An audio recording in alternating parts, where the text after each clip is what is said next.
아무래도 몸에 빠져나가는 수분과 또 전해질을 보충하는 것이 바로 치료의 핵심인데요. 네. 정맥이나 그 경부를 통해서 전해질이나 염기를 보충해주는 그런 적절한 치료를 받고 그러면 대부분 증상이 호전되는 것으로 알려져 있습니다.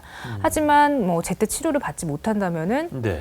사망률이 한 50에서 60%에 이르고요. 오. 치료를 받지 않는다면 네, 이제 네. 어린이 같은 경우에 또 노인 같은 경우에도 90% 가까이 사망률이 보고가 되고 있습니다. 아까 말씀드렸다시피 치료에서 가장 중요한 것은 부족한 수분을 보충해 주는 것과 네. 전해질을 보충해 주는 건데요. 치료를 시작하면 대부분 뭐 일주일 내에 회복이 되는 것이 일반적이고요. 그렇지만 그렇다고 하더라도 환자는 설사 증상이 끝나도 한 48시간까지는 이제 격리해서 치료를 받아야 되고요. 또 접촉자 역시 격리해서 발병 여부를 관찰해야 합니다.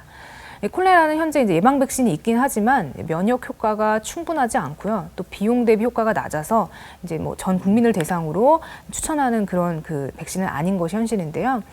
콜레라 예방을 위해서 가장 중요한 것은 오염된 물과 또 음식을 최대한 섭취하지 않는 것입니다.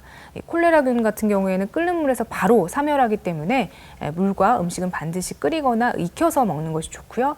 또 음식물 조리 시에는 위생적인 물을 사용을 하고 예. 또 음식을 먹기 전에는 반드시 또 손을 씻고 그다음 배변 후에도 손을 씻는 것이 중요하다고 할 수 있습니다. 일단 그 제때 치료를 받으면 치료 자체가 어려운 건 아니군요. 그렇죠. 예, 치료 네네. 자체는 어려운 빨리 거죠. 발견하고 다행입니다. 병원을 가는 게 그러니까, 중요하겠네요. 맞아요. 네. 아까 말씀하신 대로 이제 노약자나 어린이 같은 경우에는 정말 더 조심을 하셔야 되고요. 또 다른 질환이 있는 환자들도 이 네. 콜레라를 조심해야 될 것 맞습니다. 같아요. 이제 콜레라균은 위산에 약한데요. 그래서 이제 들어오면은 바로 이제 사멸을 하는데 위산이 잘 분비가 되지 않는 사람들, 예를 들면은 위 절제술을 받았거나 네. 혹은 또 위궤양이나 또 역류성 식도염 같은 질환이 있어서 제산제를 복용하고 있는 경우에는 네. 위산이 적어지기 때문에 콜레라균이 위를 거쳐서 소장내까지 생존할 확률이 있어서 감염 위험이 있습니다.